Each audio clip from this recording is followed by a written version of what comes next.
about now, you're about to be possessed by the sounds of Ska Crazy. Hit it!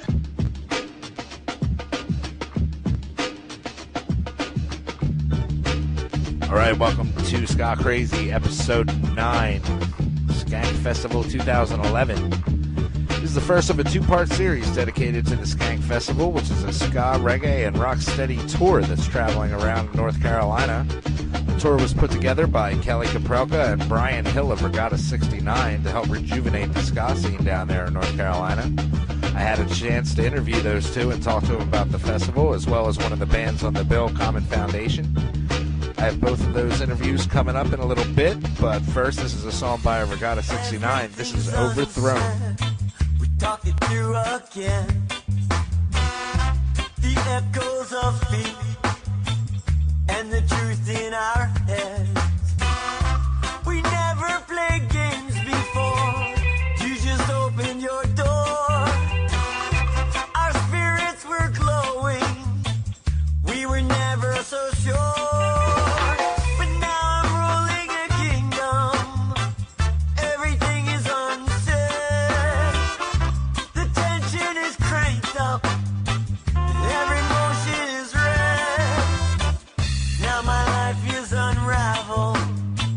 Like a mess on the floor, mixed with maple syrup and our new baby boy.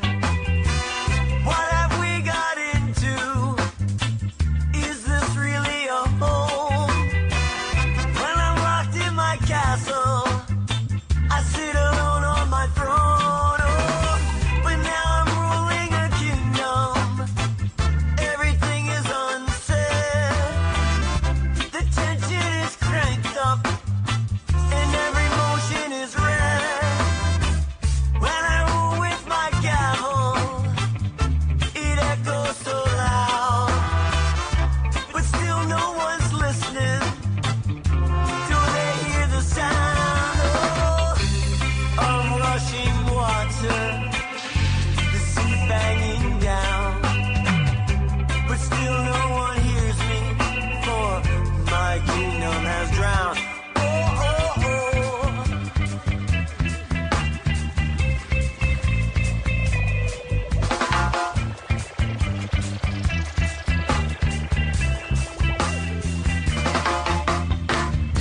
We've hunted for treasure that we haven't found, partaken in pleasure, made our trumpets sound.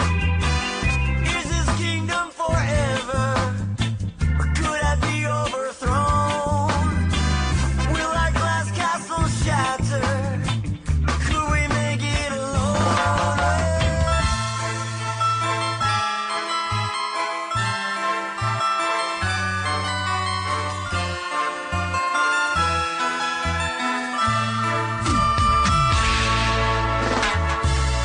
Is my kingdom overthrown? Is my kingdom overthrown? Is my kingdom overthrown? Is my kingdom overthrown?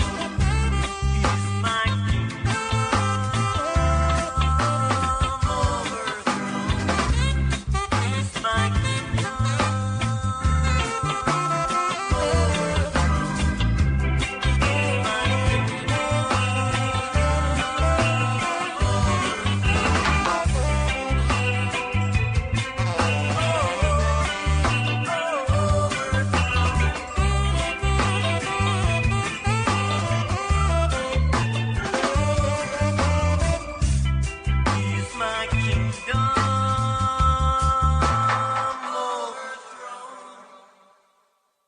Right now we're here with special guests via Skype. This is Brian Hill of Regatta 69 and Kelly Caprelka. You guys want to introduce yourselves? Hello, hello. Hello. You guys are, I guess, the founders of the Skank Festival. I guess that would be the proper way to call it. That's right.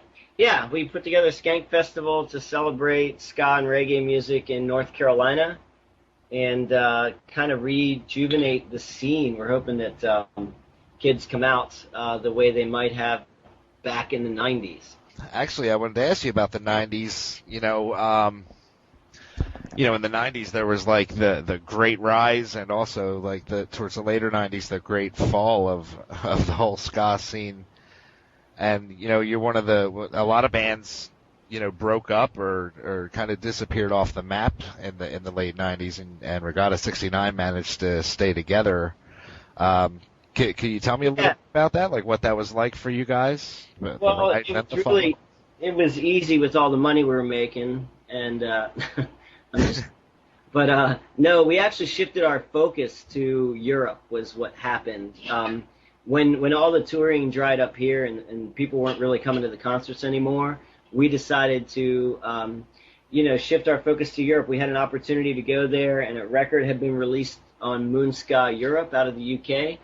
And my brother was at a Selector concert, and I Want to Smack You happened to come on the sound system while he was there, and he was hanging out backstage with Pauline Black, and ended up talking to their agent and saying, hey, this is my brother's band, they were on Moonska in the 90s, and, he was stationed over there in the Army, so we were able to hook up a van and do our first couple of tours with my brother's help. Now, I read your bio, and I noticed you've been involved a lot in promoting and putting together shows and tours, and what got you started in doing that?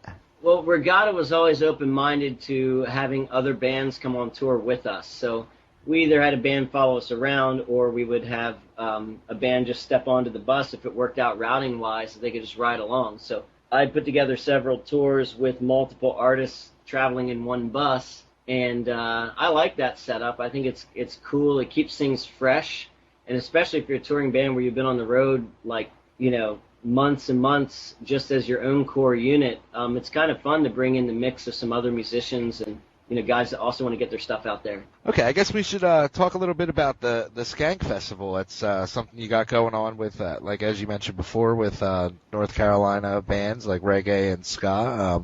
Why don't you tell the listener, people that aren't familiar, a little more about what's going on with that? Well, we thought that ska and reggae needed sort of a comeback here. There really just was nothing going on at all. I mean, every city seemed to have a local band, and they're playing some concerts, but there wasn't this whole camaraderie and the scene tied together. And I thought, being from one of the bands that was out of this area, we always kind of advertised it was Regatta 69 out of Chapel Hill, North Carolina. So I figured maybe I'd have some pull to talk to some bands and figure out if we could put together like a festival. And I met Kelly at a concert in Durham, and it happened to be that her brother is in Common Foundation, and the idea just came to do it now. It's also I've talked to Andrew a lot in Common Foundation, and they perform around that area, but had never had an opportunity to really come out. I guess it's very difficult, especially for ska musicians, when they have 9 or 10 people in a band to make it out there. So they need some good promotion and support. Yeah, people to network with and make it out. Yeah, we're trying to make it a donation-based entry.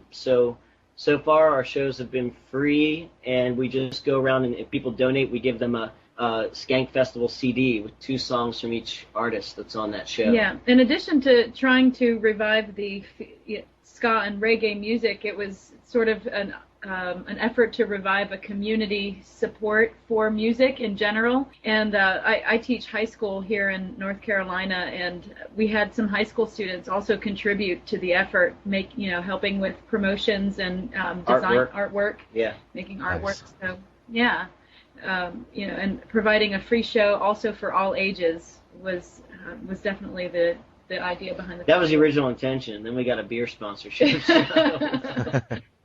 That's always good. Now you guys have done 2 previous shows for the Skankfest tour. Now how was the turnout for those shows?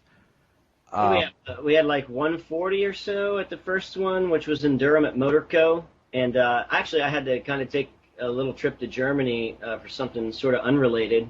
And I ended up not being around during the promotion of that, and I live in Durham, so we felt like that wasn't quite as promoted as these next ones are and will be. So, we thought it was a good turnout, 140 people, on a Sunday. Yeah. We're doing them on, we had been doing them on Sundays. Now we changed this one in Asheville on a Friday. We learn a little bit each time. Every time we try one, we figure out things that did not go well, but know we could do better for the next show. Okay, now this next one you have coming up is on Friday, October 21st at the One Stop in Asheville, North Carolina. You want to tell people about the lineup and what you got going on at the show? Yeah, absolutely. One Stop's a great place in downtown Asheville. We're starting with the headliner is Common Foundation. So in each of the Skankfest shows, we want to have the band from the city host the show and then headline the concert. So the last one was Corporate Fandango in Greensboro. This one will be Common Foundation out of Asheville. We've also pulled in a band from Nashville, Tennessee, the Soul Radix. Yeah, Soul Radix. Yeah, so I haven't heard them yet. I'm interested to see how they go. I've heard they're amazing. Yeah, we were tipped off by Common Foundation. They had played a show with them and wanted to invite them to the show, and so we were like, yeah, let's have a Tennessee band. Mm-hmm. We've got again Corporate Fandango coming from Greensboro and Bums Live from Charlotte. Those played at our first Skankfest. Corporate Fandango hosted the last one. We have The Leaves, which was a new addition at the last show in Greensboro. Yeah, they're a good band too. And then who's on this besides? What's the Echo Mix Wave Tour? Yeah, I was going to say that you guys are also kicking off the Echo Mix Wave Tour that night. Tell people about that. Yeah, that's King Django out of New York, and he is coming on a 30-day tour with Konrad Kuschenmeister, who is from Dresden, Germany. For the American audiences, we're going under the name K-Loop for him, which is how he launched his career over in Germany. And then we've got Frankie Goodrich, who's a rapper and singer-songwriter out of Raleigh, North Carolina. He's got a killer beatbox thing going on where he plays the guitar and sings and beatboxes kind of all at the same time. And so we're all going to be on loop stations. We don't have a drummer or anything. I'm playing guitar and bass on the stuff, and we're supporting each other in our songs. So we're kind of backing each other and making the beats via beatbox and some hand percussion. And the way Konrad does it, if you listen to a Konrad Kuschenmeister video or CD or something, you can see how he's building the sound out of all these organic, acoustic, or electric, organic instruments, and then he brings them up to a point where it sounds in the end almost like a DJ, like dubstep music or really heavy reggae. Yeah, I was actually checking out a video of his where he started off. I guess he was just kind of beatboxing and doing everything with his voice for like the first half of the song, and then switched it up into instrumentation and stuff like that. And yeah, he's playing. The song completely changed from like the first half to the second half. And then he brought back the beat from the beginning. It was really amazing seeing. Oh, was that Dropout? Did you hear the song Dropout? Yeah, that was the one. That's a crazy song. Yeah, it was like 9 minutes, and I was glued the whole time. Like, wow, like how. Well, he has nearly 40 pedals in front of him when he's in Europe. We have these remote pedals that are connected into his machine, and they're going to be on each side of the stage. So we'll have an electronic drum set that we can walk over to and play a beat on, and then there's a piano on the other side of the stage, and then different microphone stations where we can go around and, like Django can loop up horn parts or ukulele parts. Like everything's going to be connected through the system. Any chances of Skankfest broadening its bases outside of if things go well enough? Are you looking to take it outside of the North Carolina line? If we can get lots of support on our Kickstarter, we'd certainly think about taking it outside of the state. We'd need a lot of funding to help these bands. Our Kickstarter goal is only $500. It's just to get all the band's gas money to drive out there. And that's just for this one show too, right? Yeah, we will launch another. In fact, we'll probably do a Kickstarter for each concert to try to bring like the Western North Carolina bands over to the East Coast and do Wilmington and all that. We have a few cities to go here in North Carolina. I can't promise we'll take it out of the state. Maybe next year at some point if we've hit most of the North Carolina cities, or maybe it'll just stay in-state and keep repeating through the cities. We have kind of branched out a bit. We've had a couple of requests from bands outside of North Carolina to join the festival. It's a good position to be in when people want to join your festival. Yeah. The Echo Mix Wave Tour is going all over the eastern part of the United States, with the exception of the Northeast. And I'm sorry we can't get up there yet. Conrad had a prior obligation back in Germany that he couldn't get out of, so we have to cut the tour off in Florida. But we're going from Asheville, North Carolina, up to Detroit, then back down through Ohio into Tennessee, and then across Tennessee down to New Orleans, and then across from New Orleans all the way across Florida to the tip of Miami, out to Key West and everything. So, now, how long is that tour? When does this start? Well, it starts on October 21st. But how long is the tour running? Yeah, there's a couple tour stops before the 21st. We're doing some pre-production dates and some shows around the Triangle, which is the Raleigh-Durham, Chapel Hill area in North Carolina. So, but yeah, the kickoff, really, the out-of-town shows start on the 21st, and it ends up around, I think, the last show we have listed on our Reverb Nation, which you can get there from just going to echomixrecords.com. But the last date we have on the books right now is for Miami at Churchill's, and I think that is November 9th. It's a Wednesday. Okay, now I want to talk to you about, I guess you're working on some solo stuff now where you're playing guitar and doing some like singer-songwriter stuff. How is your solo music differing from, what you've done with Regatta 69? Well, for me personally, the cool thing about it is like, when you have a 9-piece band or something like this behind you, it's very powerful, but it also locks you into what's going on. I mean, it's rehearsed. There's not much room for just improv in that situation, especially because we are a song-oriented band. Like, we're not a jam band. We're not we don't play old-style ska where people go on, 5-minute horn solos or anything. We don't have any instrumentals. Right. All stuff is already songwriter-based. So the switch for me, the cool part for me is that I can break something down or take my time with something. I can slow it down when I want. You really hear the lyrics of the songs, which I would say in a lot of ska music, the lyric isn't so important. It's more about the hype and the energy at the concerts and all that.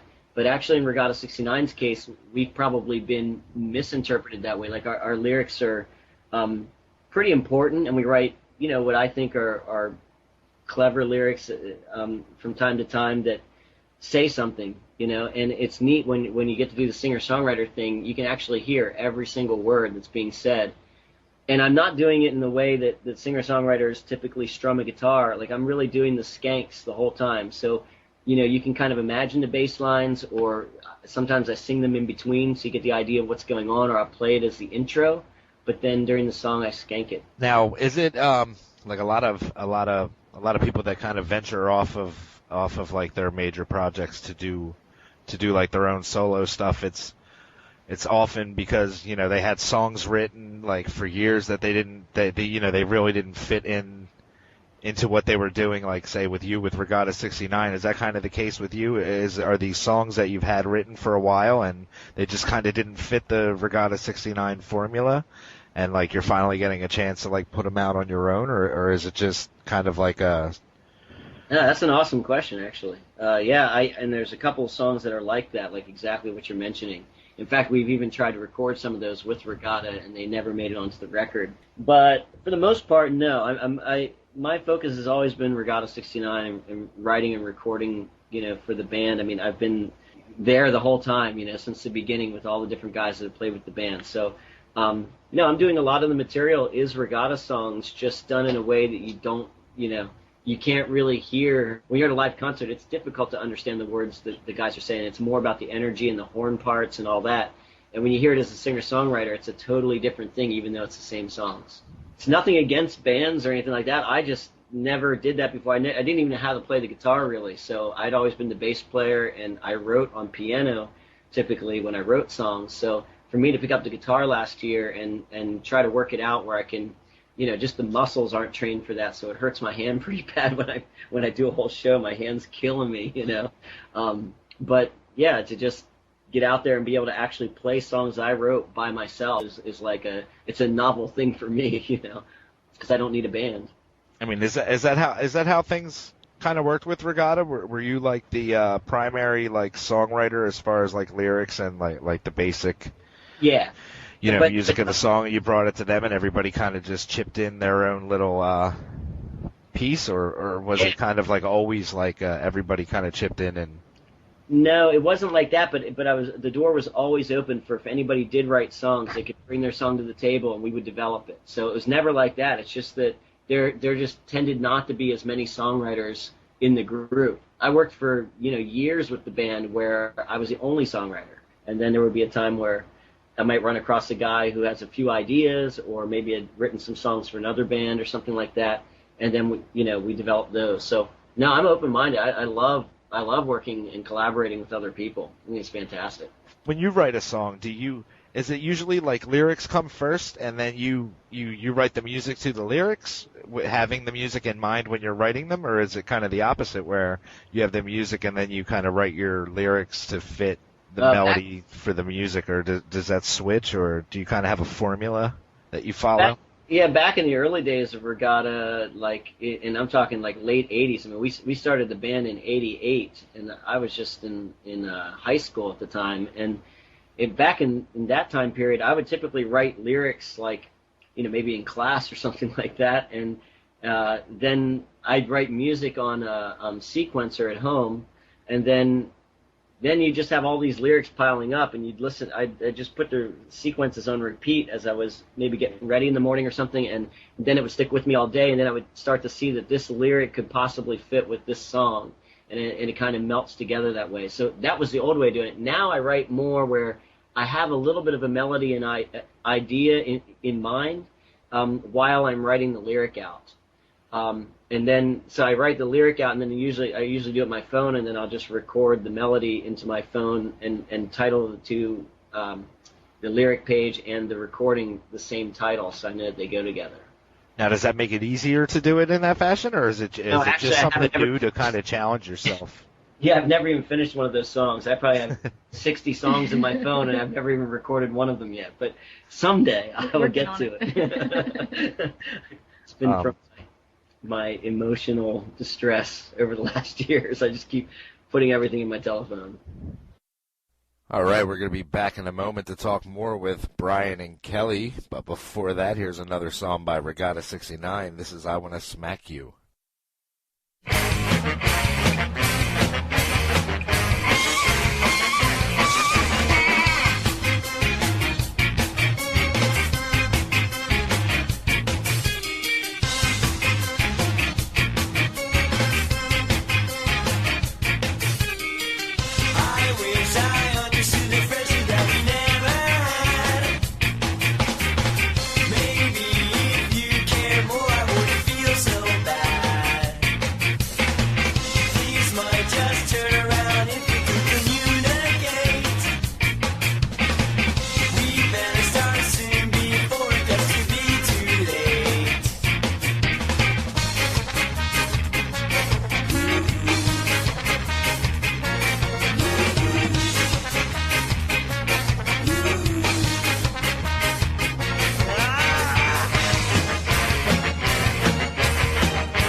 you have Echo Mix Records, and you said you're a producer. You got Regatta 69. You got your solo thing, and we kind of talked about how like the money's not really there in this scene. No, it's really anymore not. like it once was. Do you have to work? A lot of bands like the Taj Motel Trio was up here a couple weeks ago from down in Georgia, and they had mentioned, they got to go back. The one guy has to like go back to work at Starbucks and stuff, and they were being serious. And I was talking to them. I mean, do you have to work like a regular 9 to 5 to kind of help pay the bills, or is your producing and stuff? I'm glad. Thankfully, doing that for you. I'm really glad you asked that question, because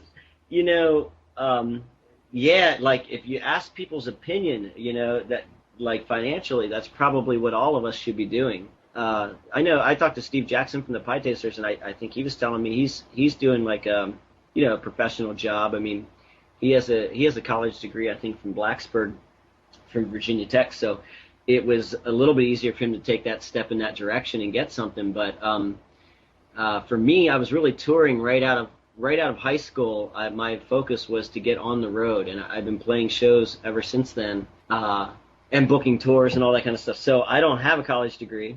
And so it's difficult, really, to turn up something for, being that you can write songs, produce records in the studio, do video work and all that. So I do live sound at some nightclubs here around town. I produce recordings for people. I do video work from time to time, but it's all freelance. So I don't go to one location every day and do a job. And I don't know why I just haven't ever melted into that. Like, the music is all you know. That's right. Yeah, which is it's positive and negative. Now on this Echo Mix tour, how long are the shows? I mean, from the way it sounds like when you described it, it's kind of everyone's on stage together. It's kind of all inclusive show. Like how long is the show? I guess basically. Yeah, it depends. It depends on which one you catch, because like in Nashville, for example, we only have a one band set, so we're being treated as if we're our band. But in places like, I know the concert in, where is it, Holiday, Florida, for example, we're covering 4 hours of music that night. So the night will end up with King Django DJing from his merchandise booth, and he'll do that probably for the last 45 minutes or something. But Conrad will put on a complete set by himself, a headlining set. And, Frankie Goodrich and I will play some solo songs, and then we'll do our Echo Mix thing where we're all together, and we'll do Django stuff. So it just depends. It's a range from about an hour up to 4 hours. Now, you had mentioned earlier about, letting the band from whose hometown it is be the headliner for the night. So does that mean that this Echo Mix thing, you guys are kind of essentially going to be opening for Common Foundation, in a sense?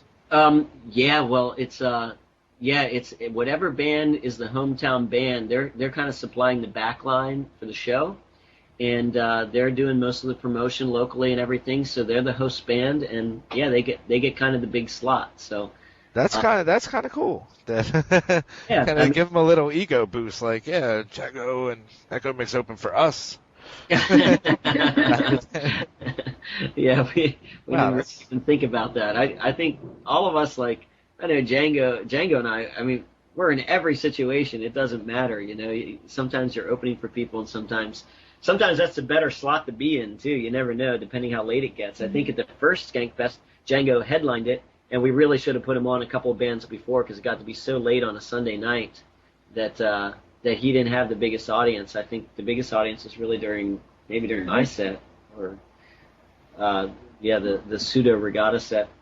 Regatta 69, I guess you guys are just kind of on a break right now for you to do other things, and it's a logistical thing in a way.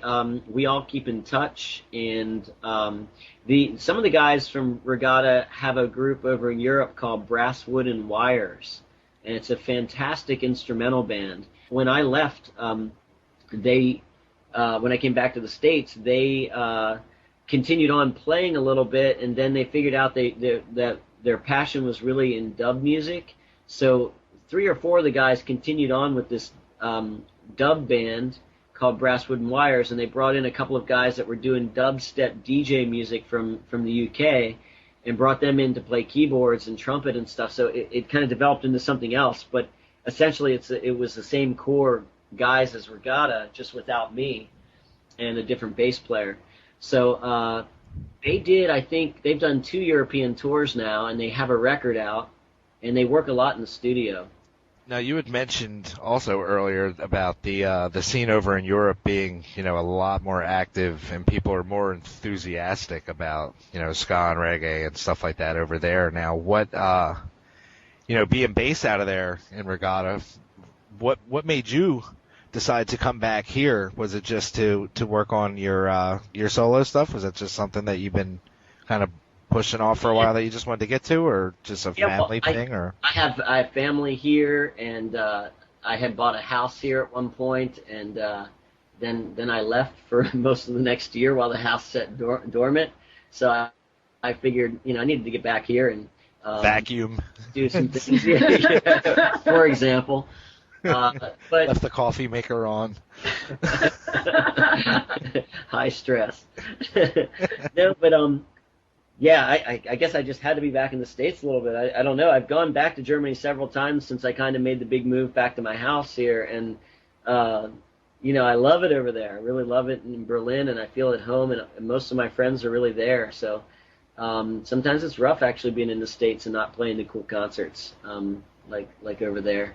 Now, is there any plans? Like, I know you're doing other things right now, but any plans for Regatta to possibly do another North American tour or American tour or something?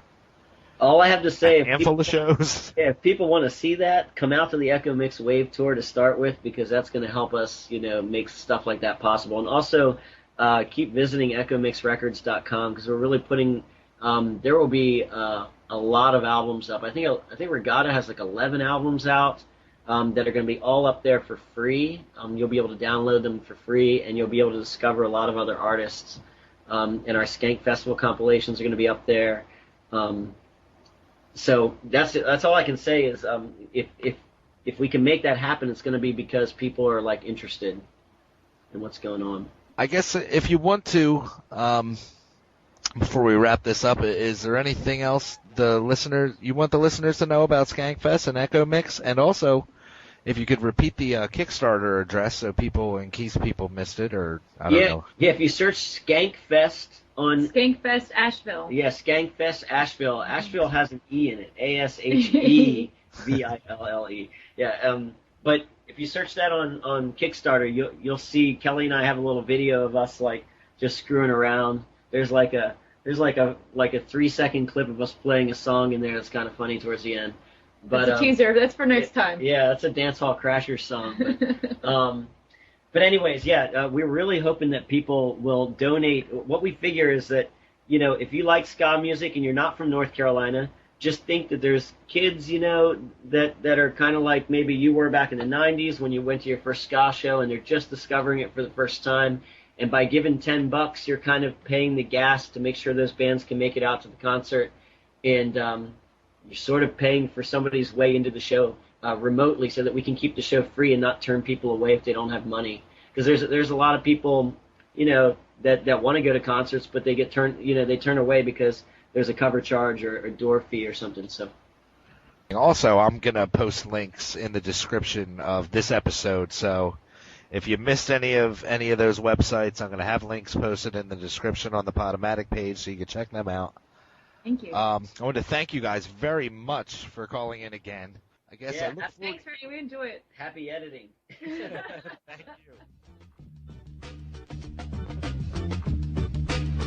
Okay, you can find a full unedited version of that interview on www.skacrazy.com. Coming up next, we got an interview with Common Foundation out of Asheville, North Carolina. They're going to be the headliners at Skankfest. But first, before we get into that, we got a song by them. This is Ruder Than You.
Okay, we're joined right now by the band Common Foundation, who is, I guess, the headliner of the Asheville Skank Festival show.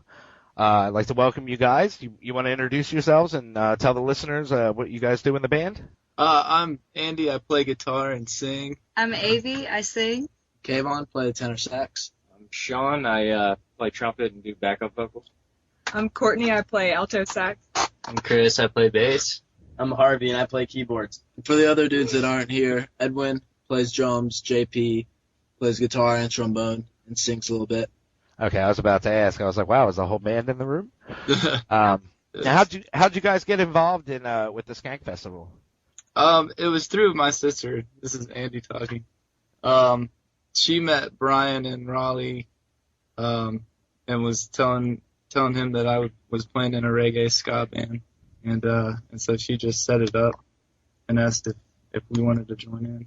Very cool, very cool. Now I understand you guys are like the hometown band, and I guess the way the Skank Festival is set up is that in each hosting city, I guess it's kind of like the hometown band is like the headliner of the show that night. So how did that come into play? How is that how's that kind of feel knowing that like Brian and like the other guys like Django doing like the Echo Mix thing are kind of going to be opening for you in a sense? Yeah. It's pretty cool. It's very awesome to have happen. We got to jam with Django after one of the Skankfests in Durham, and that was really awesome. That was a big honor. Yeah. The Skank Festival, is this kind of a when I was talking to Kelly and Brian the other day, they kind of said like they're kind of throwing this together to kind of unify like the ska and reggae scene down in North Carolina. Now up here in Philly where I am, like how what's the turnout for shows like say in Asheville and where you guys are from? Like up here, I know sometimes you have maybe a handful of like 30 people and like 5 of them are in the band and a couple of them are working at the venue. Like, is it kind of the same thing down there? Is there a little more enthusiasm? Yeah, a little bit. I mean, I'd expect more in Philadelphia, but Yeah. It's a really tight community here of musicians. People try to go support each other's bands, and when you can, if you're not playing a gig, you're going to see somebody else that you know in a band. But as far as the ska scene around here goes, we're pretty much the only ones doing what we're doing. So it's really awesome for us to have a chance to say, here it is, here's a bunch more other artists that are doing the same thing we're doing all over the state. And even we have a band coming from Tennessee. So that's really rad to just try to bring back the love for the ska rock steady music. Now when you guys play shows around Asheville and surrounding areas, like what type of bands do you usually end up getting booked with? Mostly reggae bands, some reggae dubs kind of stuff. There's this band Chalwa. We play a lot with this band Ethos. They're kind of Sublime 311 style. But we play with all kinds of different genres of bands. Like in November, we're going to open for the Mantras. And they're nothing like us, but they're really rad, and we're excited about it. Dopapod. And Dopapod, they're a band out of Boston that's since relocated. But they're blowing up. They're all over the festival scene, and we've gotten the pleasure and honor of playing with them twice in Asheville. So. Now, how long have you guys been together as a band? Ooh, like a year and a half. Yeah, it's coming up on 2 years. It was kind of more of an informal project at first. We did a lot of recordings because a lot of us are actually recording majors at the University of Asheville, and it ended up being kind of more successful than I think anybody really thought it was going to be. It only took us, 8 months to come up with a band name? And we've been through a couple of different members, but we've got a really solid group now, and we're really excited to see where we're going to go. Now, on your Facebook page, it says you have a new album in the works. How's progress coming along there? It's coming pretty good, but we're running on Asheville time.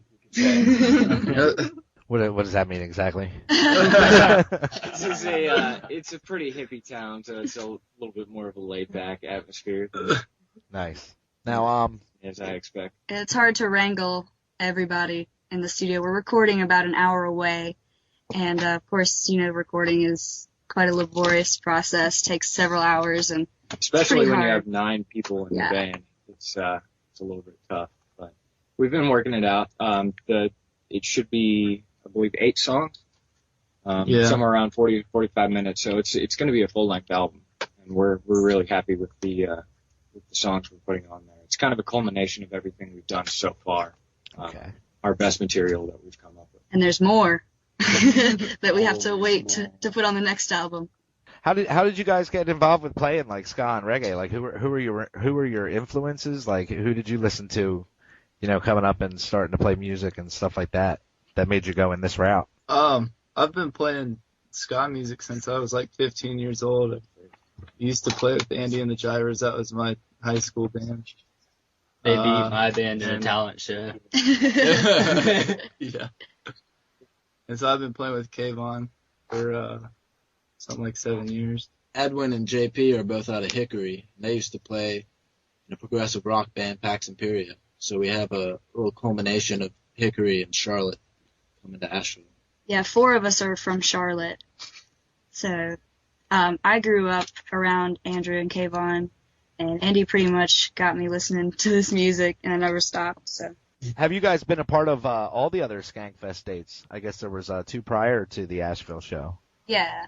The first one was in Durham, and at the Motor Co. The second one was in Greensboro, the New Blind Tiger. Nope. And this one's going to be a little different because those venues were pretty spacious. They had very large capacity, and where we're doing our Skankfest is a 200 capacity. It's the lower level of a 2-story club bar venue. Yeah, brand new venue too. And yeah, it's going to be pretty intimate compared to the other ones. So we're excited to see it pack out at 200 people. Now, is this, have you played this venue before? Yes, we have. We played there first time we played there was August 20th. Okay. And it we was did a lot really of fun. well. There was a good crowd. Very cool. It's good to hear people are actually. Yeah, the the place that we're playing is this really awesome. Like I said, it's the downstairs part of what is Asheville Music Hall, and that has been taken over by a group of friends who run Genie Ass Productions, who have done so much for our band, booked us killer shows, and they're also just really good people to spend time with. And this place used to be Stella Blue. It's on College Street, like right in the middle of downtown Asheville. Yeah, I think people coming from out of town will really appreciate that, really get a feel for Asheville. Yeah, Because it's like sure. right in the heart of downtown. Lots of cool coffee shops and whatnot around it. They have an excellent And beer selection. Lots of microwaves. Asheville is Beer City, USA, 2 years strong. 1 year we tied with Portland, but we still think we won. And there's 10 microbreweries. We're actually You're not biased, though. at a brewery next week at Highland Brewing Company. So that's really awesome. We love being part of supporting the local culture here. Local is a huge, huge motif of Asheville. You see it everywhere. Like, everyone has signs that say, buy local, love Asheville. And it's really cool to be a part of a really intimate community like that. Have you guys ever traveled outside of North Carolina? Like where's the furthest away from home sort of that you guys have played? Elysian Fields in Boyce, Virginia. It's actually a funny story. Keller Williams opened for us Essentially. by accident. Some things happened that postponed our set, and the only time for us to play was right after Keller Williams. So that was cool. We had a bunch of enthused fans very late at night, and band members. without the festival sound system. oh yeah, we had to find a PA because they were like, "Oh, sorry, all our sound guys are leaving. The headliner's done." Oh, wow. But it was cool, you know. We got to say a few words to Keller and do our thing. Let's just say alto and saxophone players don't give up easily. No, they don't. She was very persistent. And I would say that people really appreciated the fact that we brought a late night set to Elysian Fields. It was a really cool feeling. We've also played. We played Charlotte, the neighborhood theater, which was actually it was an amazing experience for us. Pretty much packed out the whole night, and we got to play with 2 other bands. I don't know if you know Josh Phillips Folk Festival. Also, Vertigo Jazz Project, who's headlining a festival in Brevard next weekend. Both just fantastic bands. Now, who were some of the maybe more well-known bands that you guys have had a chance to like play a show with or open for? Well, definitely King Django. Yeah. And Dopapod, like we said earlier. Josh Phillips Folk Festival. and we're going to play with the Mantras, which is huge for us. We're really excited. And maybe the broadcast. Yeah, And the broadcast, a Brooklyn-based band that moved to Asheville a year ago. They're doing some really amazing things. Now, before I wrap this up, is there anything else you guys wanted to cover about the festival or anything like that? We just want to give thanks to everyone that's come out and every last donation, every person that came to the shows and just supported and danced and said, "Hey, good job, guys." That keeps us going. And thanks to Brian and Kelly for everything they've been doing. They've been working really hard with this Kickstarter. They're going to come help us shoot our video, and it's just been really nice to get these other bands and have everybody work together. All right, I'd like to thank you guys, Common Foundation from Asheville, North Carolina. Possibly when your new album comes out, maybe we can have you back on and maybe promote it a little bit up here in PA.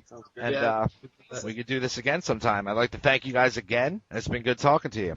Thank you. Thanks.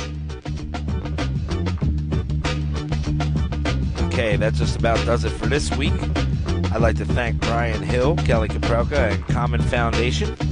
Be sure to check in with us next week for the second part of our Skank Festival series.